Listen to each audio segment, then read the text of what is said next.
What's up, guys? Welcome back to the Light on the Lamp podcast. I am here with Steve. Hello. And today's episode, we're going to be starting with some news. Some very unfortunate news that I guess you could say isn't unexpected, but very unfortunate. COVID, right? So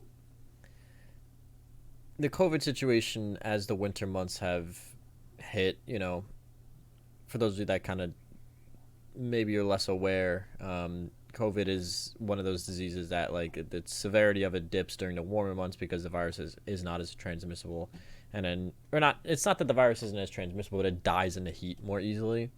And then in the wintertime, much like the common cold and flu and all that stuff, it upticks, right? So there's been a huge uptick in cases in the NHL. I mean, over the course of 48 hours at one point, we had something like upwards of 20 players added to the COVID protocol list at some point, right? Like the Calgary Flames have had their season postponed. Um, Temporarily, they're not playing tonight. There's talks that the LA Kings might have their season postponed right now. The Florida Panthers added a bunch of players. The Boston Bruins added a bunch of players, including Patrice Bergeron. They have 6 players on COVID list. The Hurricanes actually are going to be playing with 18 players on the roster tonight, just because they don't have the cap space to bring up enough players. So the NHL, there's a loophole that they're using to allow the Hurricanes to bring up 2 players for free, essentially. That won't count against the cap as long as their contract is less than $750,000, but they're still going to be playing with a roster of only 18 tonight as opposed to your normal 20. So it's just like complete, total chaos right now, Anarchy. essentially. Like, the Canadiens actually announced today that they are hosting the game against the Flyers with no fans tonight. So no fans going to be in the building in Montreal. All the Canadian teams, I believe at this point, are going back to 50% capacity. I know the Toronto Maple Leafs are going back to 50% capacity on the arenas. There's just it's not a good situation. So I guess we'll just start. Like, give me your general thoughts on just the total chaos that's been going on in the NHL right now. I guess really it's just, I hate to say it, but it was kind of like inevitable, right? Like when like it's hard not to bring politics into the whole thing, right? Because like it plays so heavily into it, right? Like the politics of America are inherently, you know, affected the decision of the NHL and the way it's being handled. So, I mean, for what it's worth, every player on all the teams, from what I understand, are all vaccinated. But I mean, we've seen this before with like regular diseases like the flu and the mumps. I mean, when they made their way around the league. So now that like, not for nothing, that like they're not disclosing what any of the guys really, other than it being COVID protocol. They're not disclosing whether it's like a variant or whatnot. That's really personal. If they want to disclose, player wants to disclose, that's up to them. But I guess they're with Omicron being around now, like, and seeing how easily transmissible disease was originally among NHL players, like, this kind of seemed like an inevitability almost. Like, it's just kind of shitty that it's affecting so many teams at once, right? Because, I mean, at first it was what Ottawa got shut down first, then it was and then it was the Islanders. And then now it's what, Minnesota, Philly, Montreal, like a bunch of these teams all got postponed. Well, I don't know if they're postponed just yet, but they're definitely on the docket, right? I think right now the only officially postponed team is the Flames, as of right now, according to the NHL's website. All the Right. games that are going on tonight are still occurring. The only team that's officially postponed is the Calgary Flames, but um, It's probably a pretty fluid situation, I'd imagine. yeah, and just for what it's worth, I know if you're one of these kinds of people that's going to come in and be like, oh, well, glad to see the vaccines are working. I mean, they kind of are because nobody's ended up in a hospital, which is kind of the point of the vaccine in the first place. Like, I think the stat was like unvaccinated folks are something that's like 6 to 7 times more likely to get it in the first place, and 14 to 15 times more likely to end up in the hospital. So yes, it's the vaccines are obviously still doing their job because for the most part we haven't really seen any NHL players coming back and really dealing with any serious long-term symptoms for what we know. A lot of them just Right. kind of step back into the fold, and it's just Business as usual, really. so yeah, don't be that guy that's like, oh, the vaccine. It's like, yeah, no, they're still working. Like, nobody's dead, thank God. Nobody's in a hospital. And for what it's worth, a lot of these coaches that are getting the virus are older, right? Like, some of these coaches are pushing upwards of like 60 to 70 years old, and they're able to just kind of just come right back after it and not really have any issue, right? So that's just a little sidebar that not really. I just don't want to see that kind of nonsense. But anyway, it's not just the NHL. Also, for what it's worth, the NFL is having a COVID outbreak. The NBA is dealing with it as well. You know, it's just, again, like, as the winter months come along, it's unfortunate that not only did we get the winter months coming along to make the situation worse, but obviously, like I said, the Omicron variant is one of the more highly transmissible variants. Luckily, it's a very mild variant from what we understand, but it's very transmissible. So it's really good at getting you sick, but it doesn't really get you super sick, which is, I guess you take what you can get in this kind of situation, right? But Yeah, but it still like makes this whole thing like so much more confusing, right? yeah, and just super unfortunate. And then obviously, the the talks are kind of shifting now to, well, what's the NHL going to do about the Olympics? Because it came out the other day that if somebody tests positive for COVID-19 in China and they don't test negative for 2 consecutive days after, your quarantine period is minimum 3 weeks, up to a maximum of 5, where the government will not let you leave the country, right? So at that point, it's like now NHL GMs are having to make the decision where it's like, obviously they can't officially tell their players like you can't go because that would be in violation of some kind of contract. I'm assuming that they've bartered with the NHLPA, but I mean, are you really, like, if you're the Washington Capitals, are you really gonna want to send Alexander Ovechkin over to China to potentially lose him for 5 weeks in the midst of a super heavy COVID outbreak to a country that is incredibly population dense as China is, which just means that there's a higher risk for transmission with such large groups of people? It's like, oh yeah. And then you think about like the Olympic Village and how many people from all over the world are going to be in the Olympic Village. So it's like, It's just like honestly almost asking for disaster. You know what I mean? Like, well, let me ask you, do you think NHL players should be going over to the Olympics at this point? and okay, so no. To be like short about it, no. I really don't think NHL players should be going to the Olympics this time. In a normal year, it'd be a different situation, right? But not with everything that's going on here and then the potential to lose players for, potentially 5 weeks. And I don't think the players are going to be really incentivized to go because, from what I understand, if you're forced to miss time while you're quarantined in China, you don't get paid for it. So I imagine that'd be a pretty big factor for NHL players considering going or not. But I just don't think it's a good idea, personally. I agree. I think it's actually a pretty horrible idea. I mean, we've already seen players opt out for one reason or the other. Like Robin Leonard had already opted out and said he doesn't want to go for reasons of his mental health, which obviously totally respectable. But man, like, at this point, I'm not going. If I'm an NHL player, there's no shot I'm going overseas because No. think, and the other thing you have to take into consideration too, a lot of these guys are parents. You know, they're dads.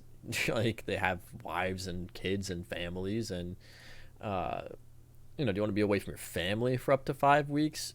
And then the other thing you have to take into consideration is not to kind of talk down about maybe the medical situations in other countries. I'm not saying anything about the Chinese healthcare system, but when you're in a foreign country like that, that can be a very, very confusing thing to navigate, right? Like navigating a foreign medical system.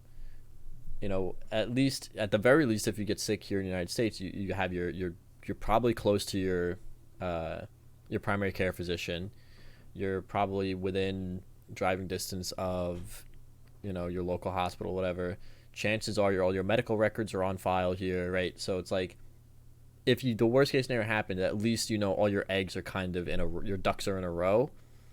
Whereas I don't know how it works with like transferring medical information over to like the Chinese healthcare system, and then like obviously your primary care doctor's not there, and like it gets really, really hairy really quickly. And I'm not saying anything bad about Chinese doctors or anything like that. I'm sure they have absolutely wonderful doctors over there. It's just more of a case of like your information is not on their system necessarily. So like that gets really scary too, because like what if you have like Disease, like a chronic illness or something, and like or an allergy, right, to a certain medication. It's like, oh god, like it just gets very, very difficult from a logistics point of view. And then I'm sure like that takes a really hard emotional toll on you too, like sitting in a foreign hospital for like a couple days, if it gets that bad. Or like the best case scenario is you're sitting in a hotel room for 5 weeks. yeah. I mean, I don't see the players saying yes, but I mean, I've been wrong about stuff like this before. But I just I don't see any real benefit to going this time around, you know? I understand that there's always big incentive for players to represent their country on the global stage because it's cool. It's one of the coolest things you can do. Totally, totally, totally get that, right? And for a lot of players, this might potentially be, their last chance at making an Olympic team if they're starting to get up there in age. And I understand that, but it just doesn't seem worth it to me to take that chance at potentially competing, in ice hockey in a foreign country across the globe to potentially end up sitting in a hotel room for 5 weeks away from your family, away from your loved ones, away from, the amenities that you've come to expect from the United States, having to then, again, like I said, navigate that kind of situation. I mean, like, even something as simple as ordering food, kind of. You have to speak a foreign, it's a whole different language. And I don't know if they're allowing them to stay quarantined in the Olympic Village. That's the other thing, right? It's like if you're in the Olympic Village, obviously some of the logistics is easier, like ordering food and stuff. There's going to be food represented from every single country there, but I don't know if that's the case. I don't know what the Chinese government's plan would be if they have like a specific. Because I know that during the height of their outbreaks, they had specific like hotels that the government essentially took over and owned and said, okay, this is like a quarantine hotel, Yeah. So I don't know. I don't know what the situation is, and it just seems. I don't want to say it's a dumb decision because I don't want to like offend any of the players that are planning on going, but man, this is questionable at best at this point. I mean, I'm not worried about offending any players. I'll say it. It's fucking dumb. Like, And I don't obviously, think you have anything to gain. maybe by the time that the Olympics roll around, because the Olympic break is set for February, maybe by that time the outbreaks in the NHL are less severe. But even if you take the circumstances surrounding the NHL outbreaks right now, and you just look at it in a vacuum, that 3 to 5 week risk does not seem like a very good idea, regardless of what the NHL's COVID situation is like. It seems very, very not good. So, No, um, I agree. we've had some players right now, like Nick Cousins specifically being one of them, who uh, posted today saying, um, you know, question mark, postpone the season until after Christmas. This is starting to get ridiculous now. Um, but how would you feel? Like, do you think that that's maybe a potential solution? Is just to kind of pause everything going on? Like, if I'll send this to you right now.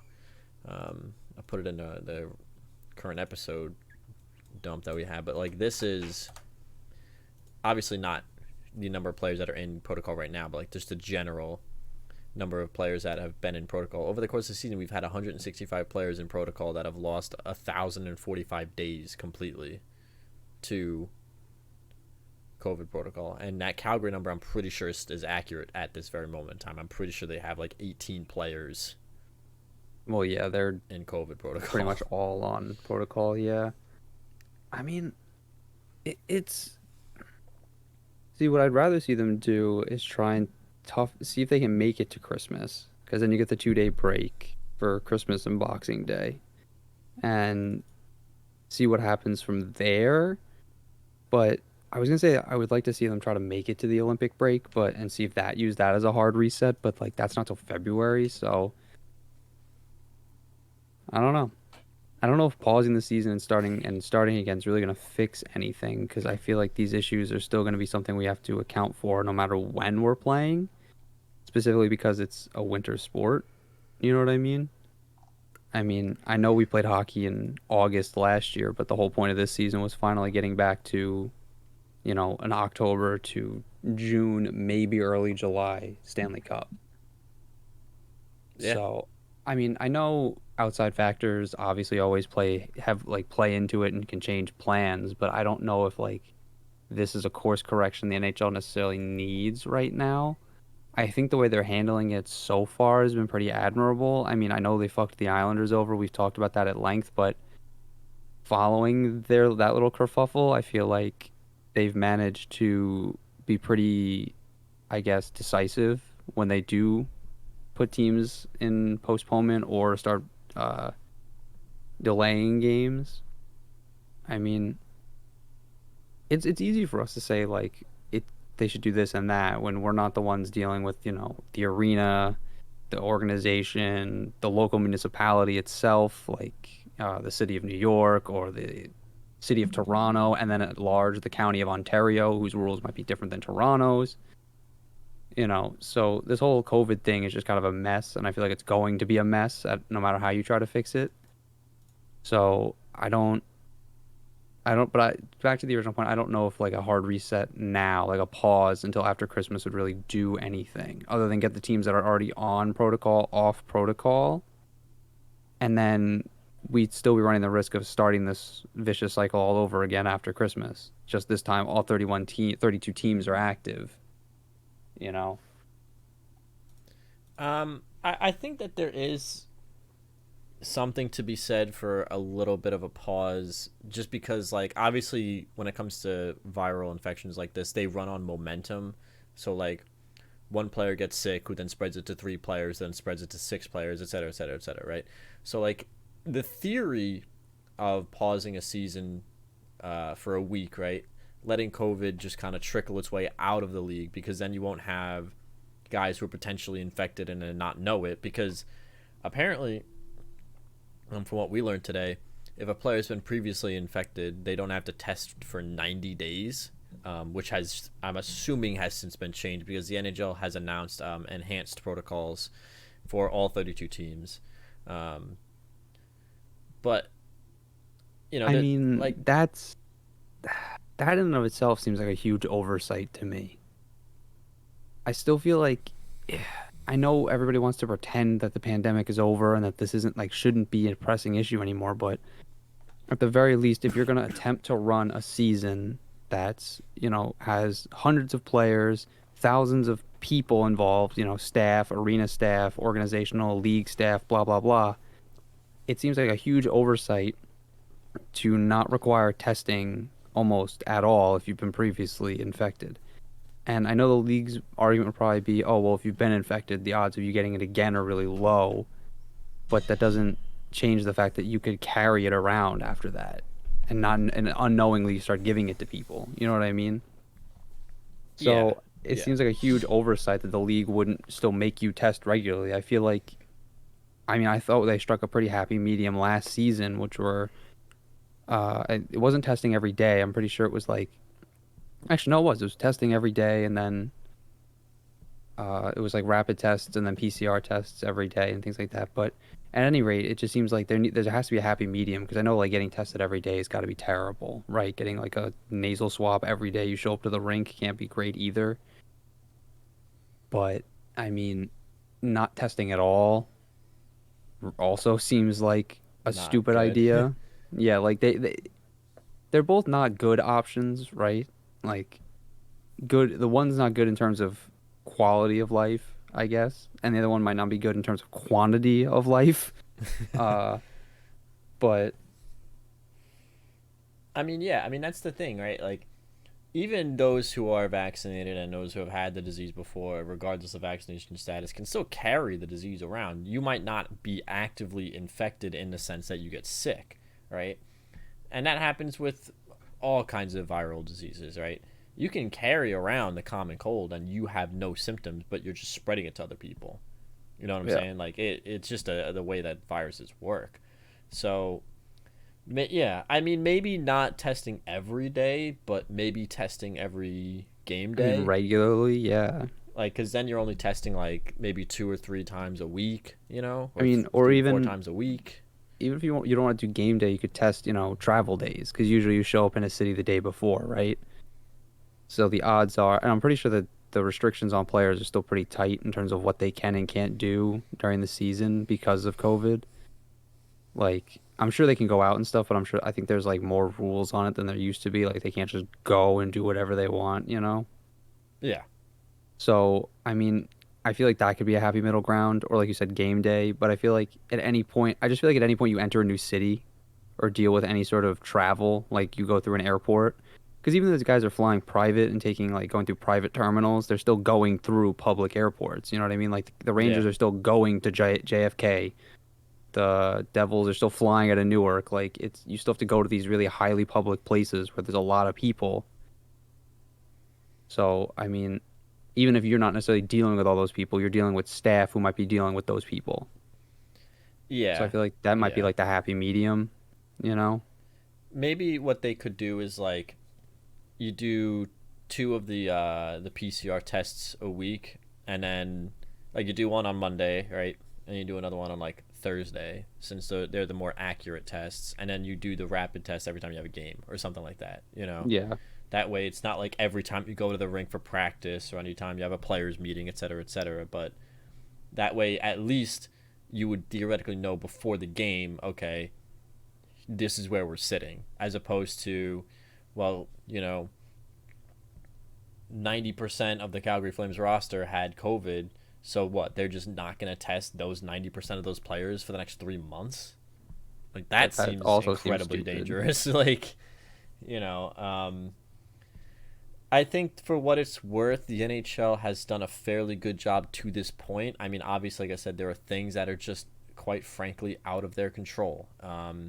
Certain teams that are playing, I'll say specifically United States, is a very United States problem. Certain teams that are playing in certain states just do not have the same response government wise to the pandemic. I mean, not to pick on people, but if you look at the state of Florida, there's a very good reason as to why their numbers are still absolutely atrocious. They're still acting like life as usual down there, right? Very few mask mandates, very few vaccine mandates, et cetera, et cetera, et cetera. And then you look what happened when the New York Islanders came through the Florida teams. Then immediately, 6, 7, 8, 9 guys went out on a COVID list. So, I do recognize that there are certain factors that just quite frankly the NHL just cannot control. Unfortunately the NHL cannot control the ignorance of certain state governments, right? Um, so all of that to be said, I think they've done a fairly good job to this point given all the circumstances. Um, and I'm curious to see what they do next. I don't believe that postponing the entire season is really feasible, unfortunately. Obviously, theoretically, it is the best thing to do, right? In theory, it's like, yeah, just don't play for 2 weeks. COVID runs through it. You kill the momentum. You go back to square one with nobody having COVID and you're playing, right? But it's not feasible. The real Well, life doesn't work that way. the real reason I don't think it's feasible is because say like yeah, everyone comes back healthy after that, right? And you go out there, but then you still have to go out there and travel, and it's just going to happen all over again. So then, when it starts running through the league again, we're going to end up with another 2 week postponement or Well, another 2 week. But you know what I mean? it also just doesn't work because that's not how arena scheduling works. like, Oh no, these schedules, I mean, are meticulously planned like months in advance. I mean, you specifically look at the New York Islanders, right? With UBS Arena being so new, it feels like I'm getting an advertisement for a concert there every other day, right? So what are you going to say? Like, oh, hey, we're just going to postpone this concert for this hockey game, but then you have to reschedule the concert. But that's not how that would work. Obviously, the concert would get first take. So then what? You're going to have the New York Islanders play one game a week for like a month, and then at the end of the schedule, play like 7 sets of back to backs. Like it just Yeah. doesn't work that way. Unfortunately, like I think to this point they've done a fairly good job. I know that like we said, most NHL players, I think like almost all of them at this point, are vaccinated. I think there's only like 2 or 3 that aren't, um, which hey, maybe that might change because the NHL really might just say, hey, if you're not vaccinated, you're not playing, period. We'll see if that changes. Yeah. We'll see what their protocols are, and fingers crossed. I mean, I had such a weird deja vu moment today. Um, I was thinking about, man, like, I remember sitting in my office in March of 2020, and we heard the report that one player in the NBA got COVID. One, right? Yeah. And fans were ushered out of the building. The game stopped mid game. And then the next day, the league shut down. Same thing happened in the NHL. The next day, the league shut down. And I just had this really weird moment, like scrolling through Twitter, seeing this player's added, this player's added, this player's added, this game's postponed, this game's postponed. And I was like, holy, like it was a very weird moment. Where it's like, wow, like I feel just as overwhelmed with all of this as when it When first it happened the happened. first time, yeah. It doesn't seem real, It doesn't seem real sometimes, but it is, and that's the reality that we have to deal with. So, obviously, we will keep you posted on what goes on there. Would not be surprised to see the Carolina Hurricanes get postponed at some point. I don't know why they're not. It kind of blows my mind right now that they have uh, as many players as they do in COVID protocol, and they're playing with an 18-man roster, and the NHL has not postponed them for some reason. So that's kind of BS. As much as the Islanders got screwed, the Carolina Hurricanes are definitely getting screwed right now. So we'll see. Yeah, Um, I don't know how the Hurricanes are gonna they're start. forcing them. Yeah, I don't know how they're forcing them to play with less than a full roster. Like, I have no idea. It doesn't make any sense to me, especially because like again, this isn't like one of these weird situations where it's like, oh, 6 or 7 guys are hurt. It's like no, like all these guys are on the COVID list. like like there's literally nothing we could do to prevent this. Like, it's a very weird situation. So we'll move on to some on ice stuff. I know that there's some weird teams that are having some weird success. I know we talked about the Detroit Red Wings a little bit when we did our quarter mark podcast. So we'll start there and then we'll end by going to the Pacific Division leading Anaheim Ducks. What? So yeah, let's right. start in Detroit. I know that you wanted to talk about these teams specifically. So what is good with the Detroit Red Wings? Lucas Raymond. I don't know. I mean, yeah, I'm just surprised that they're still as high up in the standings at this point in the year. I mean, I figured they're a young team, right? So I figured they come out of the gate hot, especially if a guy like Lucas Raymond caught fire, which he did. But I didn't think they'd be able to sustain it. And I mean, they're beating some pretty decent teams too. I mean, they're not like lighting the league on fire or like being world beaters or anything, but like the fact that they're even in the playoff conversation in December, mid-December, is pretty wild. Yeah, I mean, uh, Very strange happenings in Detroit. I mean, Lucas Raymond is.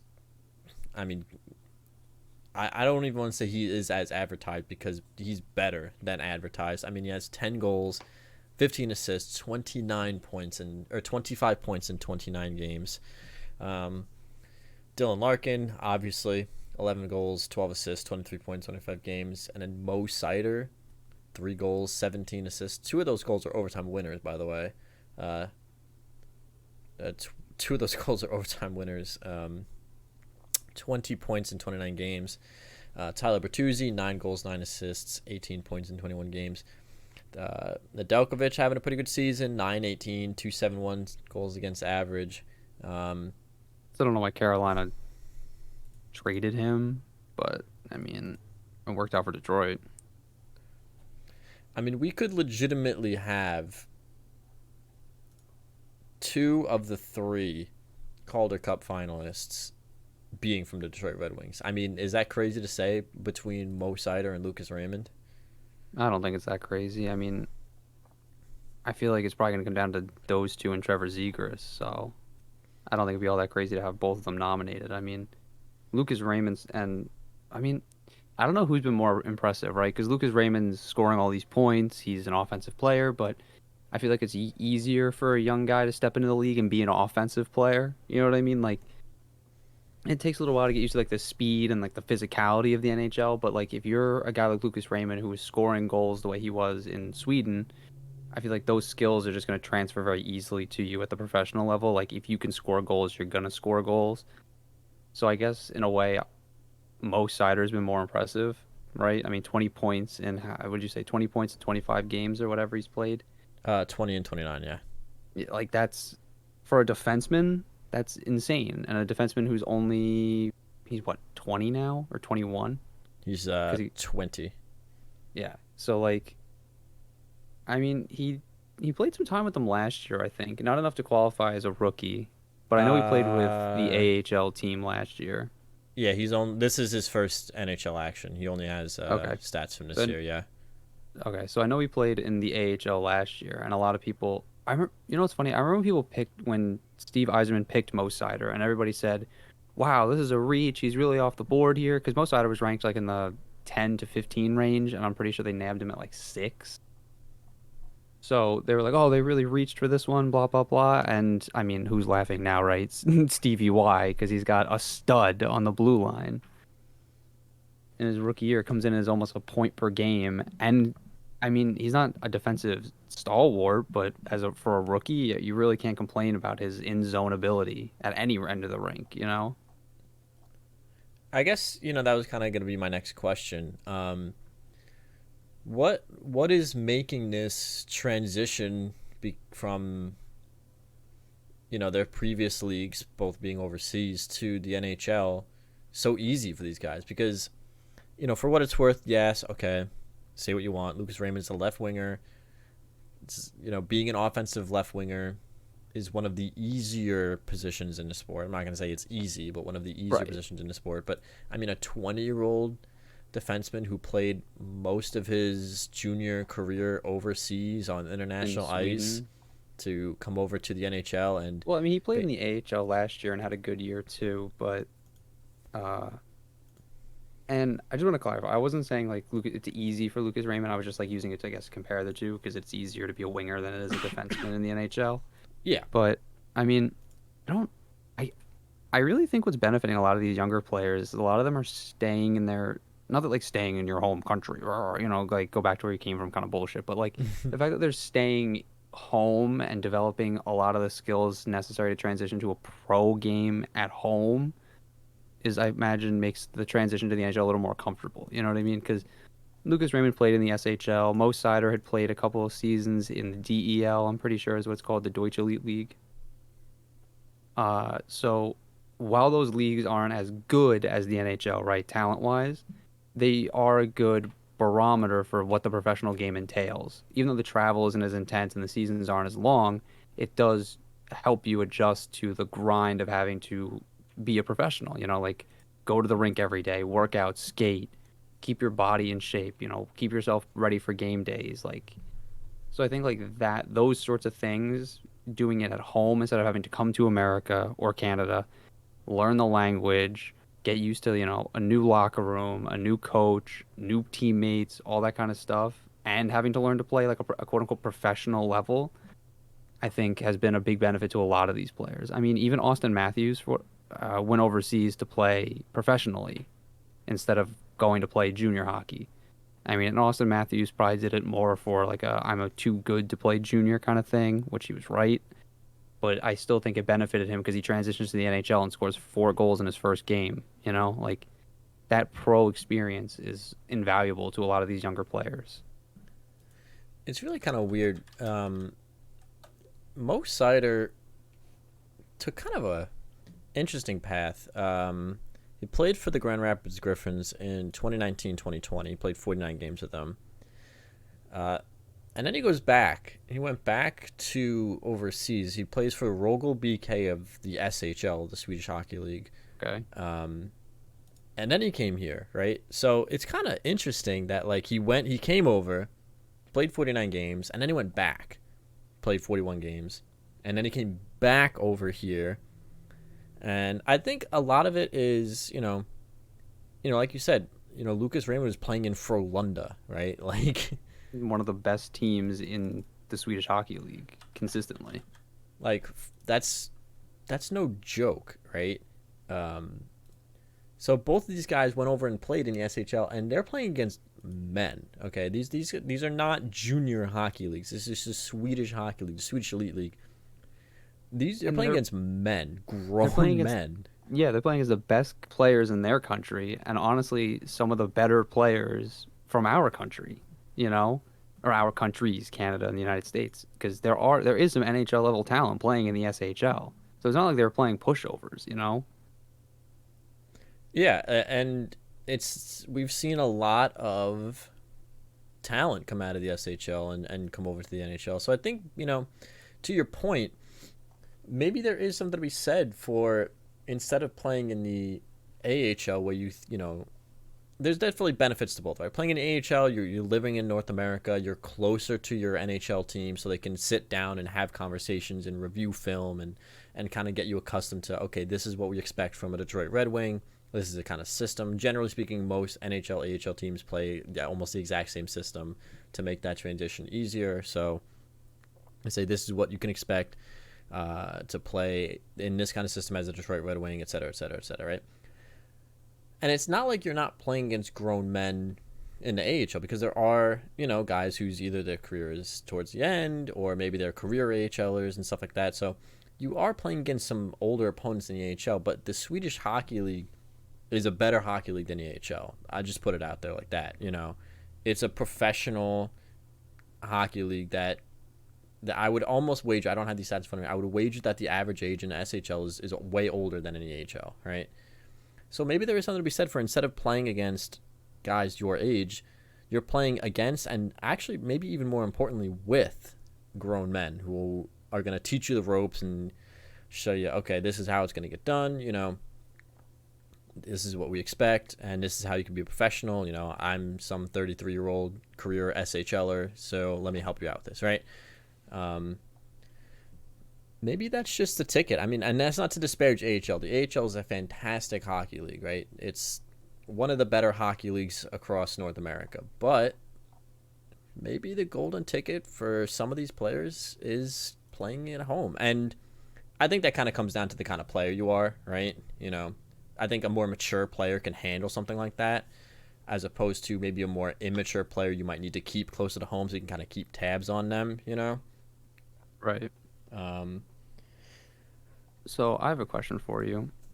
Yeah. Do you think that the quote unquote Russian, I guess stereotype involved with drafting players, right? You draft a player that's a Russian and then you have to wait 3 or 4 years for him to even actually show up to even attempt to make your team. Do you think like the patience that sort of thing has taught North American organizations who are very used to like pulling guys right out of college or junior and throwing them right through the ladder and getting them their hands like right on them and being like directly involved with their development to shifting to this more like kind of almost delegated development that they're doing with players where they're like, okay, well, if you want to go back home and play there, that's fine. We'll keep tabs on you, but like you can go there and we'll wait. Do you think like that has played into this, or do you think it's more just kind of like a random confluence of events that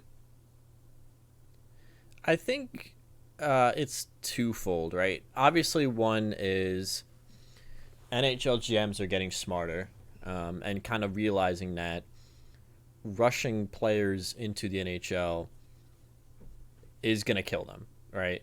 If a player is ready to play in the NHL, they will show you that they're ready, right? Um, they will demonstrate to you on the ice in the things that they do, the stats they put up, the way they act, and specifically their temperament. They'll show you that they're ready to play in the NHL.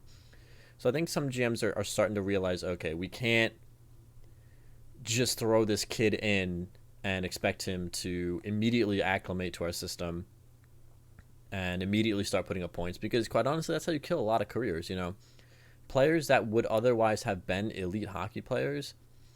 Some people argue, oh well, if they couldn't cut it, you know they just didn't have it, and I don't think that's true. I think there's a lot of truth to the statement that if you do rush a player, it can kill a lot of their development because they get stuck in these bad habits, they're doing the wrong things, and then it's not working. So then they start to grip their sticks a little tighter. They start trying to do things. They start maybe ignoring the coaching staff because what they're doing isn't working, et cetera, et cetera, et cetera. It leads down a very dark and like dreary path of like just complete, flat out developmental hell, right? So I think that's the first thing. So yes, I would say that maybe having a little bit more patience because you had to deal with a lot of these KHL contracts that don't have an NHL out clause. I think that plays a part to that, right? Just being more patient. And I think the second thing is I think NHL GMs are starting to see the other leagues as more legitimate. When you specifically start talking about some of these guys like Leon Draisaitl and Mo Seider, these guys are lending a lot of legitimacy towards their hometown leagues, towards those German elite leagues. Whereas before, an NHL GM might say, "Oh, we're not sending him back to Germany." Like, are you kidding me? He's not gonna, what is he gonna play pee wee hockey in Germany? I'm sure a lot of GMs are sitting there saying, "Wow, okay, these German hockey leagues are starting to put out some really good players.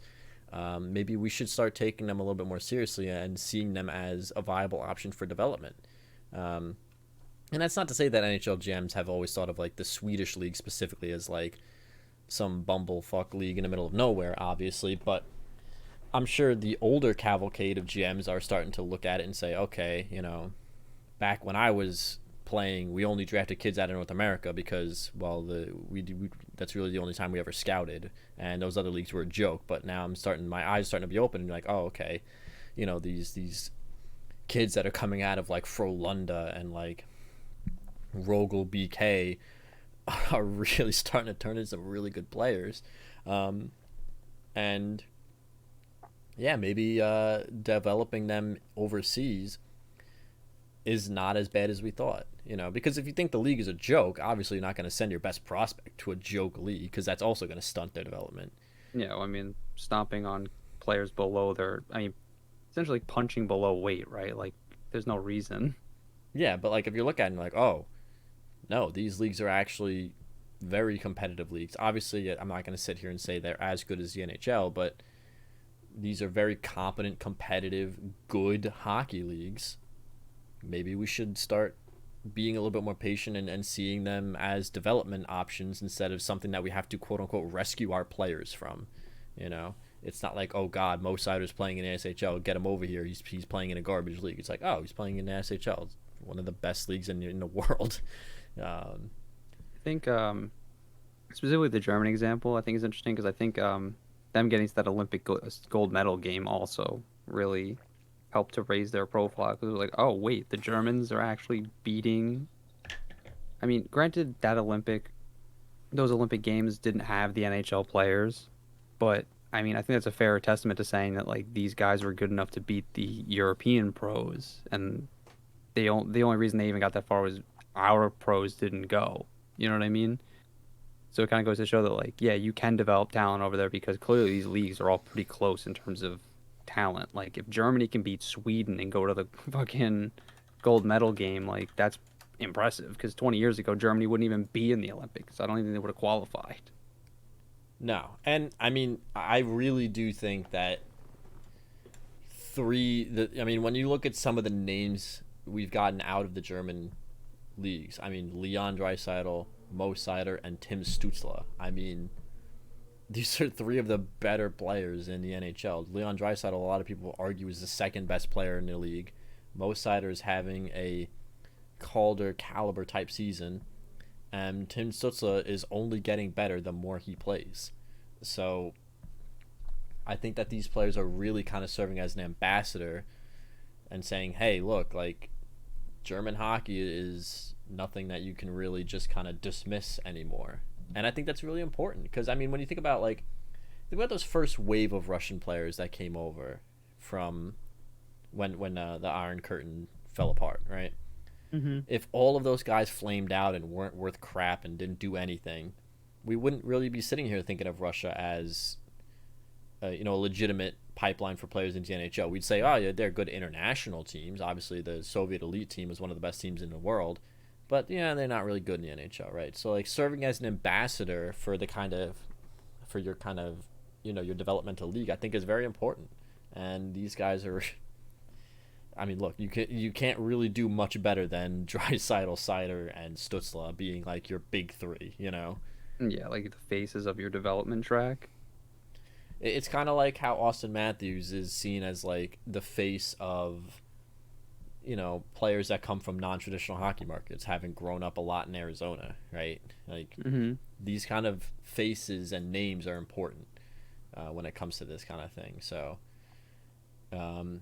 yeah, it's really interesting what's been going on with the Red Wings. I mean, do I think it's sustainable long term? Not really. But what I will say is that this is showing us that they're starting to come out of this rebuild because it's been a very long and very painful rebuild in Detroit. And there's no doubt about that. I mean, that's what a 25-year playoff streak will get you, is a very, very long and very painful rebuild. But honestly, I would say even as soon as next year, we might need to start looking at this team and saying, hey, they might be coming out of this rebuild. Maybe there's a wild card in there somewhere if the chips fall right.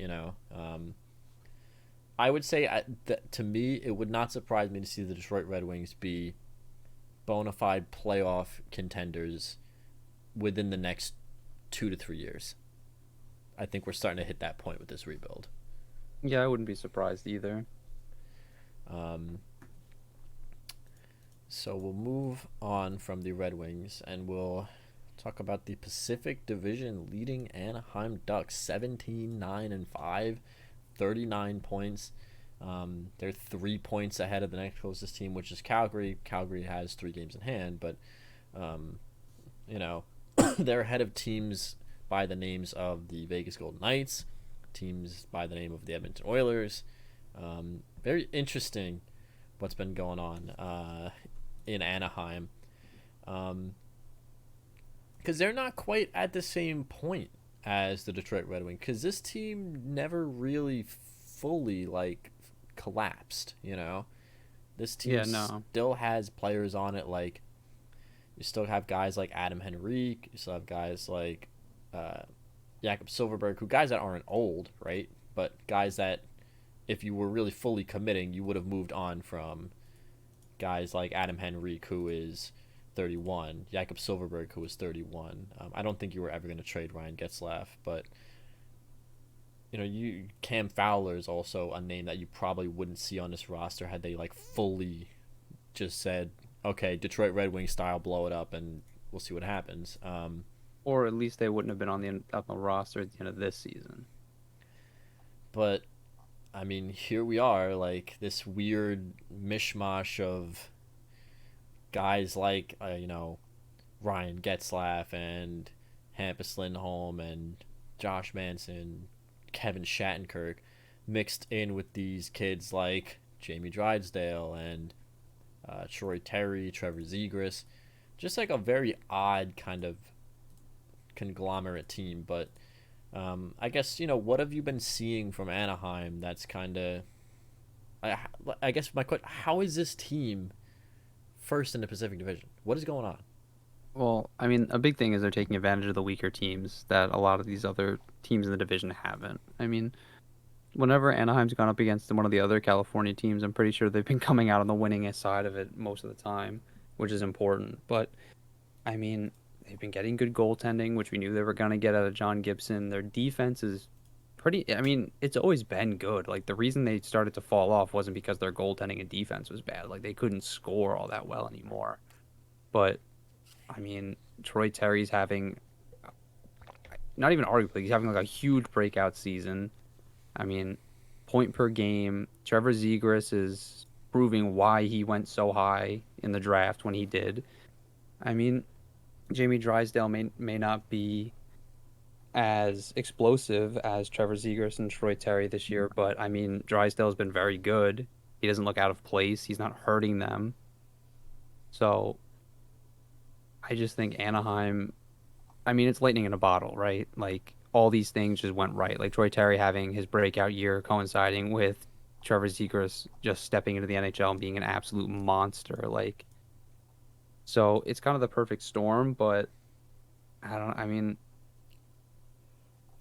yeah, I guess that's really just it, right? Like, they happen to have all these young guys just start hitting all at the same time. Let me ask you a question. Do you think that there's a little bit of a case here of elite goaltending making a team look better than they are? Oh, 100%. I mean, if they didn't have John Gibson, I don't think they'd be in first. I mean, they'd probably still be fighting for a playoff spot, but they wouldn't be leading the division.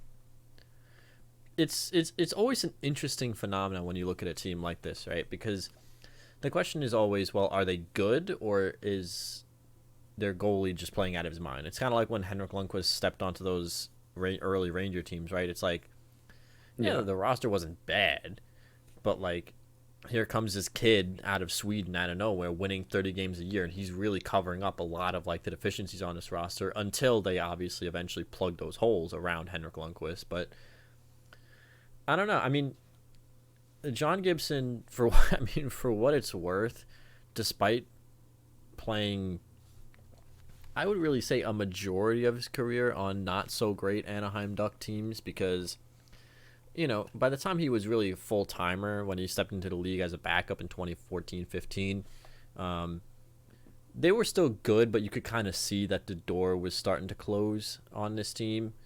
Oh, And yeah, then the window was getting smaller. a majority of his seasons have been on not so great teams, but I mean, his career numbers, a 2.58 and a 9.17, is pretty good stats. And his stats are almost completely the same this year. He's currently rocking 11 wins, 7 losses, 4 overtime losses, a 2.57 and a 9.18. I mean, this guy is.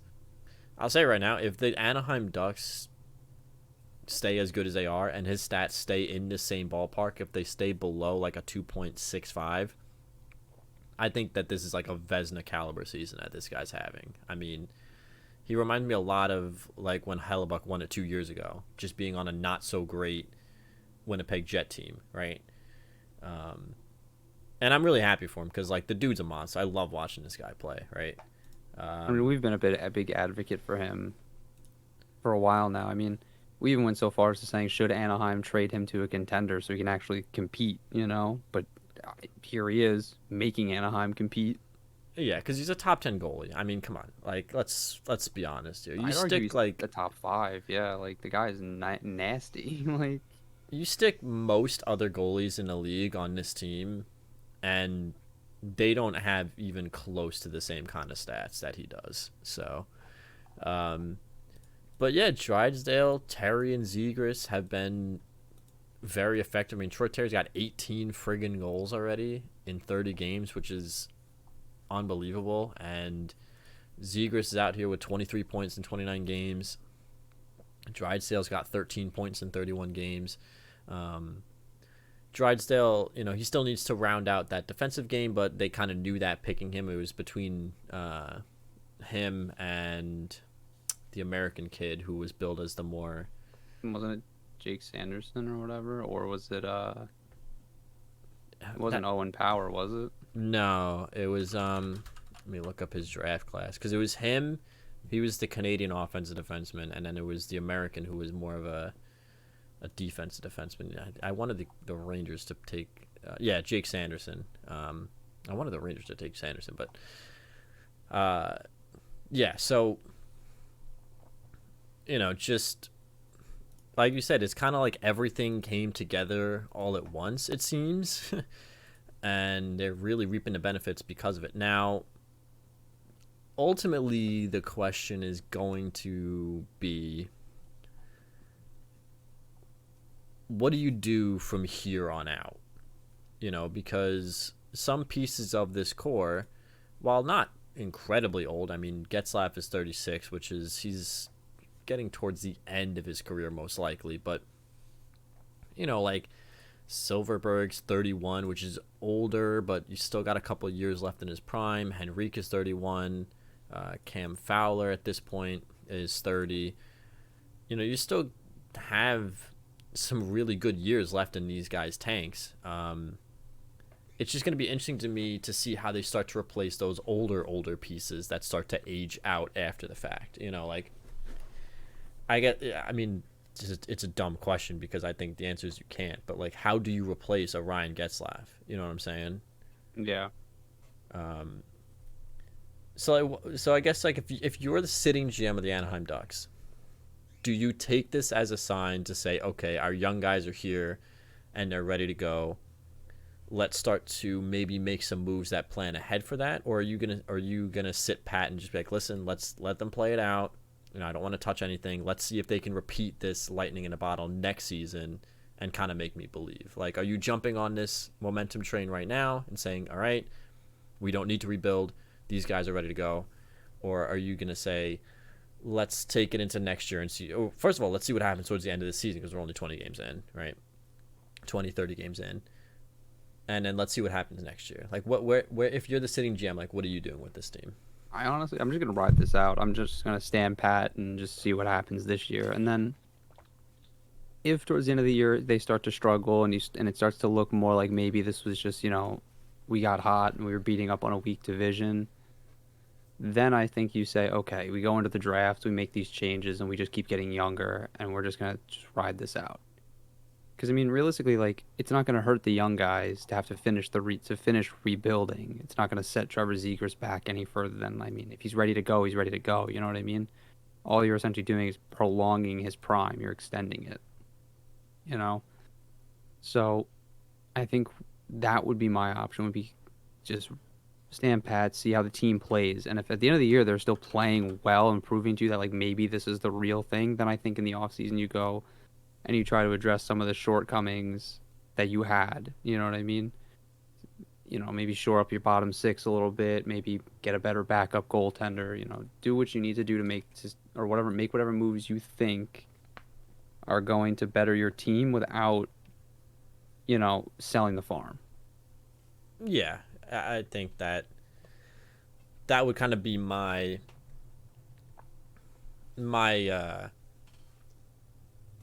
whatchamacallit. That'd be my reaction too. I'd honestly want to wait until the season finishes out because again, we're 30 games in, this team could fall off a cliff, and then maybe by the time that the Olympic break rolls around, we're sitting here going, hey, what happened to Anaheim?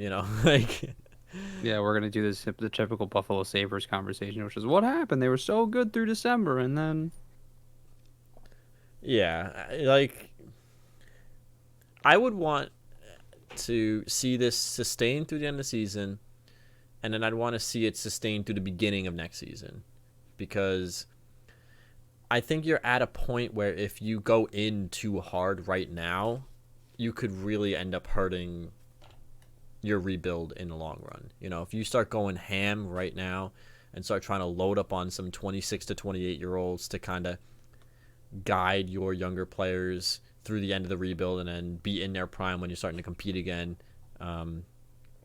you could really lose a lot of assets in a very quick way doing that.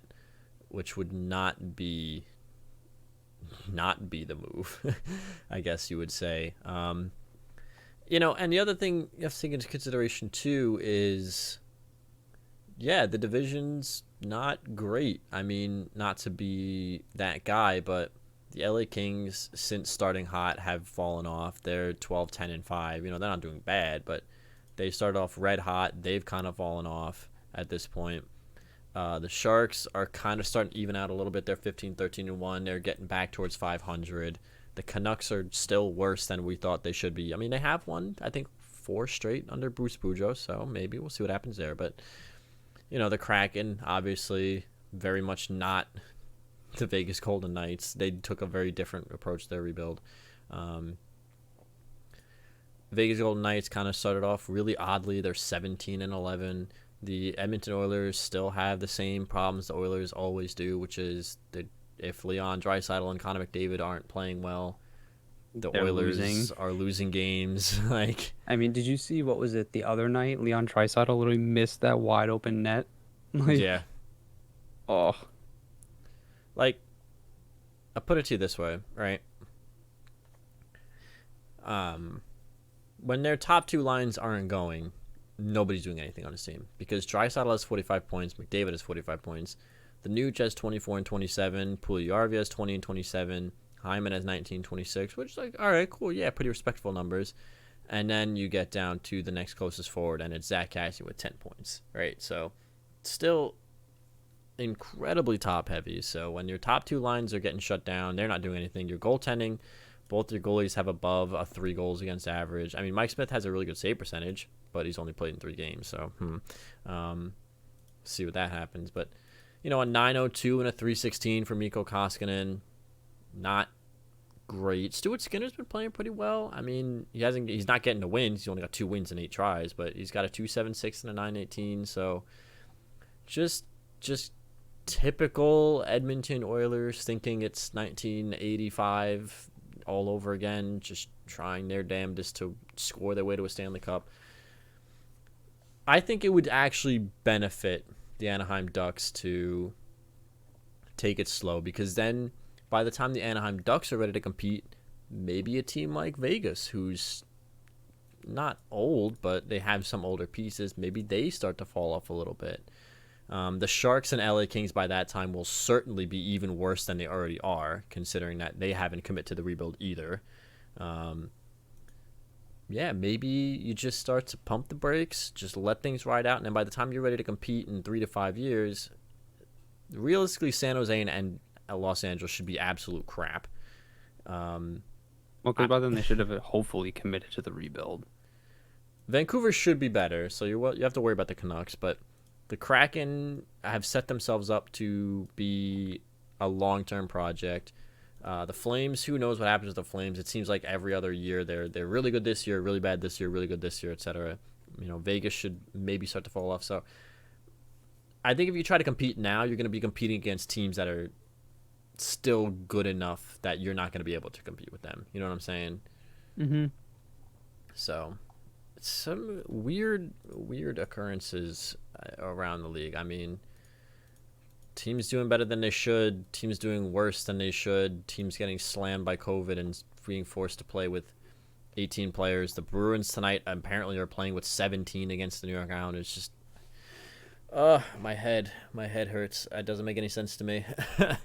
This is literally like a combination of like that SpongeBob meme where he's running around like, "What's his name? What's his name?" And everything's on fire, and the guy in the NHL sitting there being like, "This is fine," Yeah, the dog with the cup. He's like, yeah, no, this is good. Right. Yeah, like that's the NHL, and then everybody else is SpongeBob running around that room, running through the filing cabinets, like screaming because nobody has any idea what to do. Man, jeez. Imagine being the best hockey league in the world, like the most professional hockey league in the world, and you look a team in the face and go, "Yeah, you have to play with less than a regulation size roster tonight because because fuck you." Like, what? Just a mess. So, I mean, we'll see. We'll see what goes on there. Do you have any final things you want to talk about before we wrap this up?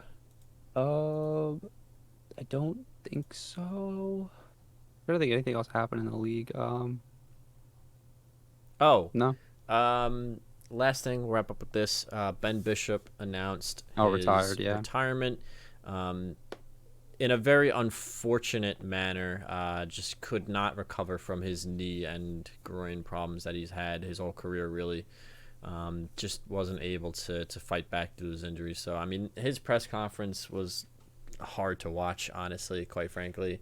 It sucks to see a guy who, if he wasn't hurt, has more gas left in the tank, uh, have to have to wrap it up just because of injuries. From But what I've read, no, go ahead. I was gonna say from what I've read, just like he tried to get back on the ice. He played a game with the Texas Stars, like the Dallas of AHL affiliate, and from what I understand, he said like his knee doesn't hurt. It's just he can't use it right. You know what I mean? Like he said if he was a skater, like a normal skater, he'd be able to keep playing. But the way he has to use his knees with the butterfly and like all the torque it puts on it, he goes, I just can't. It just doesn't work anymore. Like I just can't do it.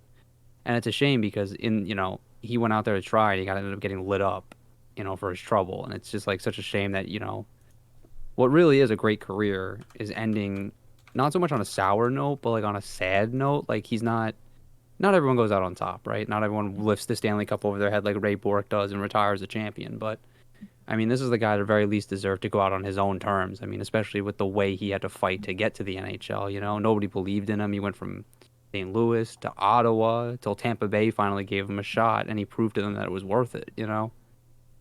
So it's just a shame that a guy that fought his whole career to get to the NHL and then fought the whole time to stay there and be one of the best doesn't get the chance to fight back from this injury. Yeah, it's always unfortunate when a guy's career is derailed by injury. Especially because, I mean, realistically, even up until the end, like he was good. I mean, 2019, 2020, he had a 2.50 and a 9.20 save percentage. I mean, his career stats, he has a 2.32 and a 9.21. I mean, They speak for themselves. I mean, granted, he played on like some of the best teams in the league for a couple of years in Tampa Bay, but like he also played for LA, who wasn't very great. He played for Dallas for a couple of years, who also weren't all that great. And he elevated them to a Stanley Cup playoff, like a Stanley Cup final berth almost. I mean, yeah, I he, mean, unfortunately, again, he was hurt for most of that, but right. But I mean, they you wouldn't be know, there without him. right, exactly. Like he gave them the confidence to say, okay, no, we are a good hockey team. He's very much one of these players whose star didn't burn for very long, but it burned really bright. And you know what? Honestly, there's absolutely nothing to be ashamed about when it comes to his career. He earned every single minute he played in the NHL. And yeah, I just want to, I guess, from all of us here, we'll just wish Ben Bishop the best in retirement. I hope that he can stick around. I would love to see him stick around and kind of be maybe an advocate for these bigger goalies, because obviously everyone loves size in net, right? But not everyone knows how to coach size in net, right? So I would love to see him stick around and work on teams. Maybe he can go work for the Calgary Flames, who have Daniel Vladar and Jacob Markstrom, both of which, I mean, let me just pull up their roster here real quick. I'm pretty sure both these guys are pretty big boys. I mean, Vladar is 6'5", Markstrom 6'6". Like, you know, I would love to see him stick around for the game, I guess, is I mean, my I'm sure only this won't be the point. last we hear of Ben Bishop. I mean, I don't Absolutely. know. I don't know how it works with taking a job in the NHL when technically you're still under contract, just because he's technically still under contract. Like he's not gonna, File for retirement. yeah, he's not gonna force Dallas into that awful. Because if he did, they'd be on the hook for like a huge cap recapture penalty because it would compound those 2 years that he's owed into like I think one season. So like like all that back cash would just count against their cap for nothing. So he said, and the team said he's just gonna stay on LTIR until it runs out. So I don't know how that works, but I mean, I'm sure he'll be involved with the Dallas Stars at the very least if he's still under contract, whether it be as like a community outreach type thing, like sending him out to children's hospitals on behalf of the team and things like that, or any number of charity events. But I mean, not to sound like a douchebag, but like it's the very least they could do for him. I mean, the guy like literally physically broke his body for them and is irrevocably damaged and changed. Like the least they could do is at least keep him around and keep him in the organization. Absolutely, and I hope he does because he's a success story. Fighting through all these teams that didn't 100%. believe I in mean, him. nobody believed in him. So, best wishes from all of us here to Ben Bishop in his retirement, and we both hope he sticks around in the league. So, next week, we'll see if there is a next week. Yeah, we'll see what happens. I mean, shit. We might be our whole podcast next week might be like 10 minutes of us being like, "Well, guys, the league got postponed again, so who knows when we'll be back? I don't know." Yeah, like next week, will be obviously Christmas week, so maybe we'll do like Christmas wish lists for some teams. Maybe that'll be, or the naughty and nice list, Something we'll do something Christmas related. Yeah, it'll be fun. Hopefully, fingers crossed, we still have a league to talk about. So, Yeah. want to thank you guys all for watching, and we will see you guys again next time.